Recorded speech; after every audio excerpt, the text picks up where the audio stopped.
दोस्तों, एक 19 साल का नौजवान लड़का पैसा कमाने के लिए बिहार से मुंबई जाता है। वहां जाने के बाद बड़े बड़े घरों का दरवाजा खटखटा आता है और उन सभी से काम मांगता है। तभी दोस्तों, एक दिन एक 40 साल की महिला की नजर उस लड़के पर पड़ जाती है और वो महिला उसको अपने पास बुलाती है और उससे कहती है कि बेटा, तुम क्या क्या काम कर सकते हो। तब दोस्तों वो लड़का कहता है कि मैडम, मैं कुछ भी कर सकता हूं। तब दोस्तों वो महिला उससे कहती है कि कुछ भी कर सकते हो मतलब क्या है, तुम कहना क्या चाहते हो। तब दोस्तों वो लड़का कहता है ना कि मैडम, मैं सब कुछ कर सकता हूं, आप जो कहेगी मैं वो काम कर सकता हूं। अब दोस्तों वो महिला पहले तो उस लड़के को ऊपर से लेकर नीचे तक निहारती है, देखती रहती है और फिर उस लड़के को अपने घर पर काम करने के लिए रख लेती है। अब दोस्तों वो लड़का मुंबई में जैसा काम ढूंढ रहा था, ठीक वैसा ही उसको काम वहां पर मिल जाता है। लेकिन दोस्तों एक दिन उस महिला का भयानक रूप उस लड़के के सामने आता है, जिसको देखकर वो लड़का रात के 10 बजे बहुत ज्यादा डर जाता है, जिसकी वो कभी माया भी नहीं किया था। दोस्तों सच में ये बहुत ही रोमांटिक कहानी है, बहुत ही शानदार कहानी है। आइए जानते हैं पूरी कहानी इस वीडियो में। लेकिन दोस्तों वीडियो में आगे बढ़ने से पहले वही आप लोगों से छोटा सा रिक्वेस्ट है कि अगर आप लोग हमारे चैनल पर पहली बार विजिट किए हैं तो दोस्तों चैनल को सब्सक्राइब कर लीजिए और वीडियो को लाइक कर दीजिए, ताकि जो मेरा हौसला है वो और भी ज्यादा बढ़ता रहे और भी ज्यादा इंटरेस्टिंग कहानियां ऐसे ही मैं आप लोगों को सुनाता रहूं। दोस्तों ये कहानी शुरू होती है बिहार के दरभंगा जिले से। दोस्तों एक लड़का होता है जिसका नाम अथर्व होता है और अथर्व की उम्र लगभग 19 साल की होती है। और दोस्तों उसके 2 छोटे छोटे भाई बहन थे और जो अथर्व था वो अपने घर में सबसे बड़ा लड़का था। लेकिन उसके माता पिता बहुत गरीब थे और जब घर की जिम्मेदारी उसके ऊपर आने लगती है, उसके कंधों पर आने लगती है, तो दोस्तों अथर्व 11वीं तक पढ़ाई करता है। उसके बाद पढ़ाई वो छोड़ देता है और फिर अपने दोस्तों के साथ मुंबई में नौकरी करने के लिए चला जाता है। अब दोस्तों जो अथर्व के दोस्त लोग थे ना, वो लोग मुंबई में रहकर कोई पेटिक का काम करता था, कोई सोफा बनाने का काम करता था, कोई सेटिक का काम करता था। तो दोस्तों अथर्व को ना ये सब काम पसंद नहीं आ रहा था, उसको अच्छा ही नहीं लगता था। अब दोस्तों अथर्व जब 2 महीने तक मुंबई में रहकर अपने दोस्तों के साथ कामकाज करता है तो उसकी तबीयत बहुत ज्यादा खराब हो जाती है। तो उसके दोस्त लोग उससे कहते हैं कि लगता है कि तुमको मुंबई का पानी सूट नहीं कर रहा है, तुम एक काम करो, ये सब काम हम छोड़ के तुम घर चले जाओ, तुम यहाँ पर काम नहीं कर पाओगे। लेकिन दोस्तों अथर्व सोचता है कि घर पर बहुत गरीबी है, अगर पैसा नहीं कमाओ तो घर का खर्चा कैसे चलेगा। अब दोस्तों यही सब सोचकर अथर्व दूसरा काम ढूंढने लगता है। अब दोस्तों अथर्व जब मुंबई में बड़े बड़े बंगलों को देखता है तो वो सोचता है कि इस घर के अंदर भी तो कोई ना कोई काम करता ही होगा, अगर इस घर के अंदर हमें कोई काम मिल जाता तो बहुत अच्छा होता। अब दोस्तों इसीलिए ना यही सब सोचकर अथर्व जो है वो बड़े बड़े घरों का दरवाजा खटखटाने लगता है। लेकिन दोस्तों जब भी कोई दरवाजा खोलता था तो अथर्व को देखकर वो लोग दरवाजा बंद कर दिया करते थे, क्योंकि दोस्तों आप लोग तो जानते ही हैं कि मुंबई जो शहर है बहुत बड़ा शहर है और अनजान व्यक्ति को कोई भी अपने घर के अंदर नहीं घुसने देता है। इसीलिए कोई भी उसको काम पर नहीं रख रहा था, काम दे ही नहीं रहा था। तभी दोस्तों अथर्व इधर उधर भटकते भटकते एक दरवाजे पर पहुंचता है और बाहर खड़ा होकर दरवाजे का घंटी बजाने लगता है। तभी दोस्तों पीछे से उस घर की जो मालकिन है वो आ जाती है, अपने कार से आती है और उनकी जो उम्र थी लगभग 45 साल के आसपास थी। और दोस्तों उस महिला का नाम माया होता है। दोस्तों माया जैसे ही अपने दरवाजे पर गाड़ी रोकती है तो अथर्व को दरवाजा बजाते हुए देख लेती है, तो अथर्व को अपने पास बुलाती है। तो दोस्तों जो अथर्व था ना वो बहुत ज्यादा डर जाता है। लेकिन फिर माया उससे पूछती है कि तुम कौन हो और दरवाजा क्यों खटखटा रहे थे। तब दोस्तों अथर्व उससे कहता है कि मैडम कुछ नहीं, मैं तो बस ऐसे ही यहाँ पर आया था। तब दोस्तों माया उससे कहती है कि नहीं नहीं तुम कहीं चोर तो नहीं हो, तब दोस्तों अथर्व कहता है कि अरे नहीं मैडम, मैं बहुत गरीब लड़का हूं, मैं कोई चोर नहीं हूं, मैं तो दरवाजा इसलिए खटखटा रहा था ताकि कोई अदर से आएगा तो मैं उससे पूछूंगा कि अगर घर में कोई काम होगा तो मुझे बता दे, मैं काम करने के लिए तैयार हूं, मुझे काम चाहिए। तब दोस्तों माया उससे कहती है कि घर के अदर कोई नहीं रहता है, मैं इस घर की मालकिन हूं, ये जो घर है वो मेरा है, अगर तुमको काम चाहिए तो तुम मुझे बताओ कि तुम क्या काम करते हो। तब दोस्तों अथर्व उससे कहता है कि मैडम मैं कोई भी काम कर सकता हूं, आप जो कहेंगे मैं वो कर सकता हूं। तब दोस्तों माया अथर्व को ऊपर से नीचे तक निहारती है, ध्यान से देखती है और फिर अथर्व से कहती है कि क्या तुम पैसे के लिए किसी का खून भी कर सकते हो? अगर मैं तुमको 4 करोड़ रुपए किसे दिलवा आगी, किसी से पैसा तुमको मिल जाएगा 4 करोड़ रुपए, तो क्या तुम किसी की जान ले सकते हो? अब दोस्तों ये बात सुनकर जो अथर्व था ना, उसका हाथ एकदम से कांपने लगता है और अथर्व कहता है कि मैडम आप रहने दीजिए, मुझे आपके घर में कोई काम नहीं चाहिए। दोस्तों जो अथर्व था ना, वो बहुत ज्यादा डर जाता है और अथर्व माया से कहता है कि मैडम मैं पैसे के लिए किसी की जान नहीं ले सकता हूं, आप कहेगी तो मैं आपके घर का काम कर सकता हूं, लेकिन ये सब मेरे माँ बाप नहीं सिखाए हैं, मैं ये सब नहीं कर सकता हूं। दोस्तों अथर्व माया के सामने हाथ जोड़कर उनसे कहता है कि मैडम मैं यहां से जा रहा हूं, मुझे काम नहीं चाहिए। तभी दोस्तों माया उसको अपने पास बुलाती है और उससे कहती है कि मैं तुम्हारा परीक्षा ले रही थी, मैं सोच रही थी कि कहीं तुम भी उन्हीं लोगों में से तो नहीं हो जो पैसे के लिए कुछ भी कर सकते हैं।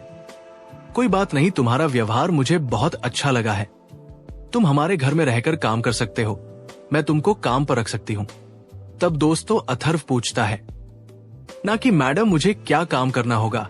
तब दोस्तों माया कहती है कि ज्यादा कुछ नहीं है, घर की साफ सफाई करना है, घर का देखरेख करना है, बस घर के अंदर ही तुमको काम करना है और सैलरी की कोई बात नहीं है, तुम जितना सैलरी कहोगे मैं तुमको दे दिया करूंगी।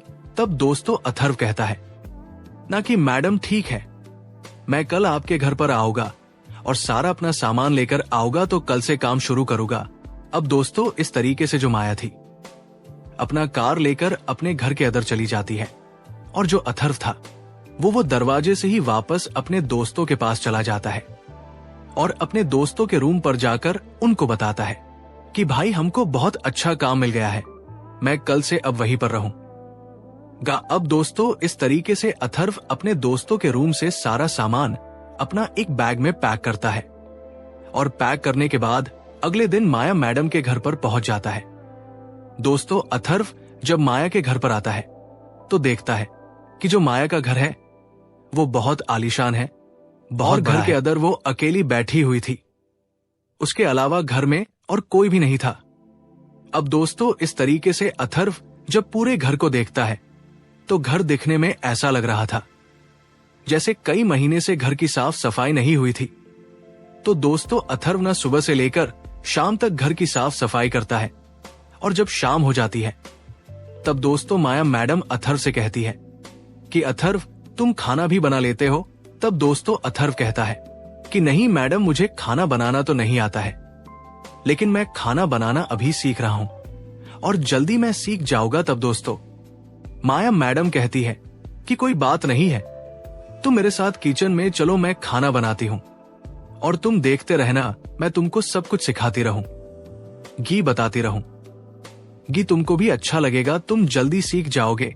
अब दोस्तों अथर्व माया के साथ किचन में चला जाता है और जब माया उसको एक एक चीज के बारे में समझाने लगती है, बताने लगती है, तो अथर्व को बहुत मजा आने लगता है। दोस्तों अथर्व माया के साथ एकदम से घुल मिल जाता है क्योंकि दोस्तों उसको वहां पर एक बहुत बड़ा बंगला मिल गया था, काम करने के लिए आलीशान घर मिल गया था, उसमें रहने के लिए उसको इजाजत मिल गई थी, तो उसको किसी चीज की कमी नहीं थी। वो बहुत यही सब सोचकर खुश महसूस हो रहा था, उसको खुशी महसूस हो रही थी। अब दोस्तों इस तरीके से जब खाना बन जाता है तो दोनों लोग बैठकर खाना बना खाते हैं। तभी दोस्तों अथर्व माया से पूछता है कि मैडम इस घर में आपके सिवा और कोई नहीं रहता है, क्या तब दोस्तों माया उससे कहती है कि नहीं अथर्व, इस घर में मैं अकेली ही रहती हूं, मेरा कोई भी नहीं है। तब दोस्तों अथर्व पूछता है कि क्यों मैडम? तब दोस्तों माया कहती है कि मेरी किस्मत ही ऐसी है, मेरी जिंदगी में जो भी आता है वो मुझे छोड़कर चला जाता है, और देखना एक दिन तुम भी मुझे छोड़कर चले जाओगे। अब दोस्तों इस बात को सुनकर अथर्व थोड़ा सा हैरान हो जाता है और फिर बोलता है कि मैडम आप ऐसा क्यों बोल रही है?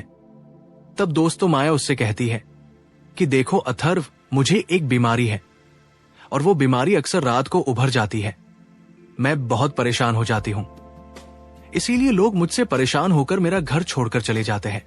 अब दोस्तों अथर्व जब ये बात सुनता है तो वो बहुत सोच में पड़ जाता है कि भाई आखिर ऐसी कौन सी बीमारी है जिसकी वजह से घर के सभी सदस्य लोग इनको छोड़कर चले जाते हैं। लेकिन दोस्तों वो कुछ बोलता नहीं है और फिर दोनों लोग बैठकर वहां पर खाना बना खाते हैं। और जब रात होती है तो माया अथर्व से कहती है कि तुम एक काम करो, तुम मेरे बिस्तर के बगल में एक चरपा बिछाकर यहीं पर तुम भी सो जाओ, मुझे अच्छा लगेगा। तब दोस्तों अथर्व कहता है ना कि मैडम मैं आपके कमरे में इस तरीके से सोऊंगा तो कोई मेरे बारे में क्या सोचेगा और आपके बारे में क्या सोचेगा। तब दोस्तों माया कहती है कि हमारे घर के अंदर कोई नहीं रहता है तो कोई सोचेगा क्या, चलो कोई बात नहीं है। अगर तुमको मेरे साथ सोना अच्छा नहीं लग रहा है तो तुम बगल वाले कमरे में सो जाओ। अब दोस्तों इस तरीके से माया जो थी वो अपने बेडरूम में सो जाती है और जो अथर्व था वो उसके बेडरूम के बगल वाले कमरे में जाकर सो जाता है। लेकिन दोस्तों उस समय अथर्व को रात को नींद नहीं आ रही थी, क्योंकि वह बहुत ज्यादा खुश था कि उसको इतने बड़े घर में काम मिल गया है, और काम भी कुछ है नहीं, बस साफ सफाई करना है। उसको खुशी के मारे में नींद नहीं आ रही थी। तभी दोस्तों जब रात के 1 बजते हैं तो माया के कमरे से अजीब अजीब डरावनी आवाजें आने लगती है। तो दोस्तों जो अथर्व था ना वो उठकर बैठ जाता है और माया के रूम की तरफ जाने लगता है। तो धीरे धीरे जो आवाजें थी वो और भी तेज होने लगती है, और दोस्तों वो आवाजें कोई नॉर्मल आवाज नहीं थी, बल्कि वो बहुत ही डरावनी आवाज थी।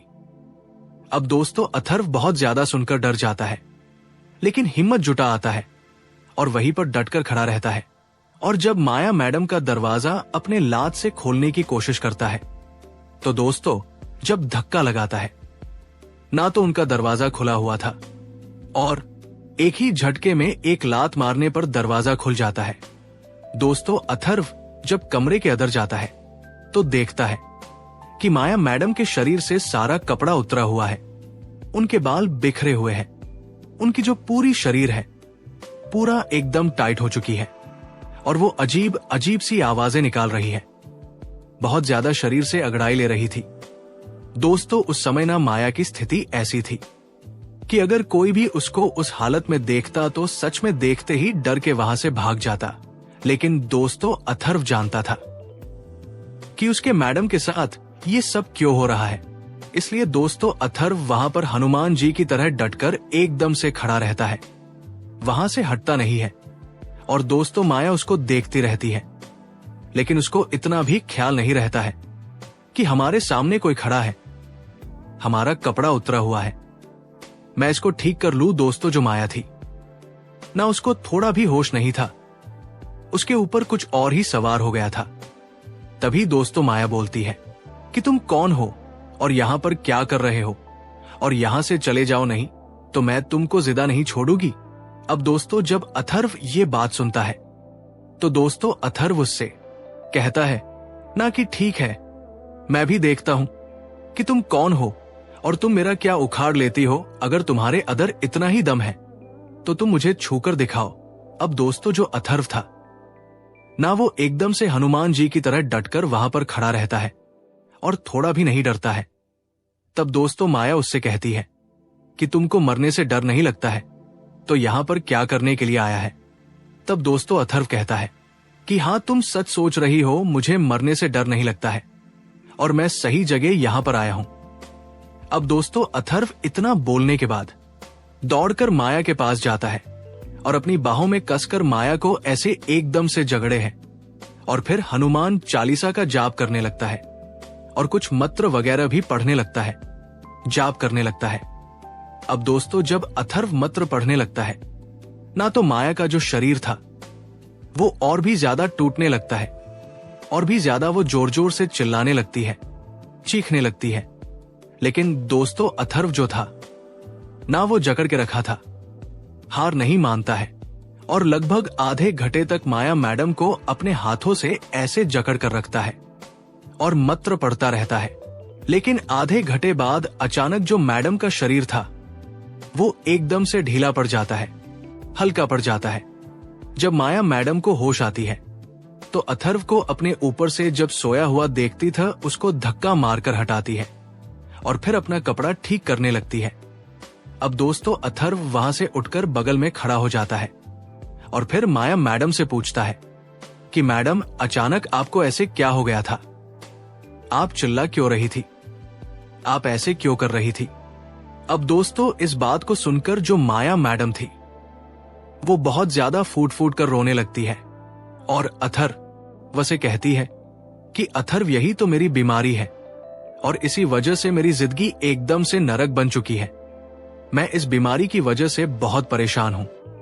मुझे समझ में नहीं आता है कि ये सब मेरे साथ क्या हो रहा है। इसी के चलते मेरा जो पति था वो भी मुझे छोड़कर चला गया। घर पर मेरे साथ कोई रहने को तैयार नहीं होता है।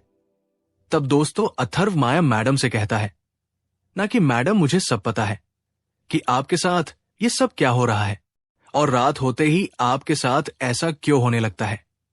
मुझे सब पता है। दोस्तों, जो अथर्व था ना, माया मैडम से कहता है कि मैडम, आपके ऊपर बुरी आत्मा का साया पड़ चुका है और मैं जानता हूं कि ये सब कैसे ठीक होगा। अब दोस्तों, इस बात को सुनकर जो माया मैडम थी वो बहुत हैरान हो जाती है, क्योंकि दोस्तों, आज तक उनके सामने कोई भी व्यक्ति खड़ा नहीं हुआ था। जब भी उनकी बीमारी उभरती थी तो सब लोग उनको छोड़कर कमरे में भाग जाया करते थे, लेकिन जो अथर्व था वो डटकर उनके सामने खड़ा था। तो माया मैडम को उसके ऊपर आग बद करके वो भरोसा करने लगी थी। उनको भरोसा हो गया था। तभी दोस्तों, माया मैडम अथर्व से कहती है कि अथर्व, तुम मेरे इस बीमारी के बारे में कैसे जानते हो? तब दोस्तों, अथर्व कहता है कि मैडम, मैं तो ये सब बचपन से देखता हुआ रहा हूं। अब दोस्तों, इस बात को सुनकर जो माया मैडम थी वो थोड़ा सा चौंक जाती है, एकदम से हैरान हो जाती है और अथर्व से कहती है कि अथर्व, तुम किसको देखे हो? इस तरीके से तब दोस्तों, अथर्व माया मैडम से कहता है कि मैडम जी, मेरा घर बिहार में है और मेरे पिताजी एक बहुत बड़े सोखा है। रोज सुबह सुबह हमारे दरवाजे पे 10 से 20 लोग ऐसे ही आ जाते हैं और मेरे पिताजी उनको ठीक करके घर वापस भेज देते हैं। जब मैं आपको ये सब करते हुए हरकत देखा था, तभी मुझे समझ में आ गया था कि आपके ऊपर किसी बुरी आत्मा का साया पड़ चुका है। मैडम, ये सब मैं बचपन से ही देखता आ रहा हूं, इसीलिए मुझे आपसे डर नहीं लग रहा था। मैडम, आप चिंता मत करिए, आप बहुत जल्दी ठीक हो जाएगी। अब दोस्तों, माया मैडम इस बात को सुनती है तो सुनकर और भी ज्यादा फुट फूट कर रोने लगती है और उनके खुशी का कोई ठिकाना नहीं होता है। माया मैडम अथर्व को अपने सीने से लगा लेती है और फूट फूट कर रोने लगती है। और दोस्तों, उस समय ना माया मैडम ये भी ध्यान नहीं देती है कि जो अथर्व है उनका नौकर है और यहां पर नौकरी करने लिए आया है। तभी दोस्तों, माया मैडम कहती है कि अथर्व, मुझे तुम्हारी बातों पर यकीन नहीं हो रहा है। तब दोस्तों, अथर्व कहता है कि मैडम, आप मेरा यकीन करो, मैं आपको ठीक कर दूंगा, लेकिन इसके लिए आपको मेरे साथ मेरे गांव चलना पड़ेगा और मेरे पिताजी से आपको मिलना पड़ेगा। अब दोस्तों, माया मैडम कहती है ना कि ठीक है, तुम जहां भी मुझे लेकर चलोगे मैं तुम्हारे साथ चलने के लिए तैयार हूं, लेकिन तुम मुझे छोड़कर नहीं ना जाओगे। तब दोस्तों, अथर्व कहता है कि मैडम, इस हालत को देखकर मैं तो अब आपको और छोड़कर नहीं जाऊंगा जब तक आप ठीक नहीं हो जाए आएगी, तब तक मैं जीवन भर आपके साथ रहूंगा। अब दोस्तों, इस तरीके से आधी रात बीत चुकी थी। तो फिर माया मैडम अथर्व से कहती है कि अथर्व, तुम एक काम करो, मेरे बगल में खटिया बिछाकर सो जाओ, मेरे पास रहोगे तो मुझे डर नहीं लगेगा दोस्तों अथर्व भी मना नहीं करता है और उनके बगल में खटिया बिछाता है और वहीं पर आसपास में ही दोनों लोग सो जाते हैं। अब दोस्तों इस तरीके से जब 18 से 20 दिन का वक्त गुजरता है और जब नवरात्रि का महीना स्टार्ट हो जाता है, तब दोस्तों अथर्व माया मैडम को मुंबई से बिहार के दरभंगा जिले यानी कि अपने गांव में लेकर जाता है और फिर अपने पिताजी से मैडम की सारी बातें बताता है कि उनके साथ क्या प्रॉब्लम हो रही है। तो दोस्तों उसके पिताजी जब माया मैडम को देखते हैं तो उससे कहते हैं कि ये बीमारी तो बहुत गंभीर है और ये बीमारी आपको बचपन से है। तब दोस्तों माया मैडम कहती है कि हाँ, आप सही कह रहे हैं, मैं बचपन से ही परेशान हूं। तब दोस्तों अथर्व के पिताजी उससे कहते हैं ना कि देखिए, इसके लिए 5-6 दिन का समय लेगा, यहां पर आपको रुकना पड़ेगा, पूजा पाठ होगा, हवन होगा, बहुत सारी तंत्र विद्या होगे और आप ठीक हो जाएगी।